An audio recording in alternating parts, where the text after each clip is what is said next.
I'm being spoilt. 2 days in a row is making this look almost easy. Try and be really quick after yesterday's marathon video. And we are left bank, not the left bank of Gaza. We are charging with 32, 33 amps. Cell deviation is bugger all. All the cells are over 3.4 volts, 82%.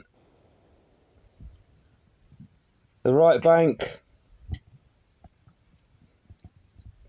not so much charge going into this one. We're at higher state of charge of 90%, 6 millivolts of deviation. Everything is over 3.4.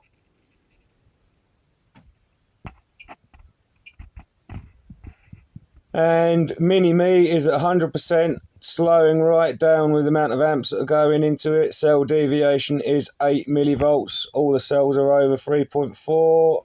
Nothing's out of balance. Lovely.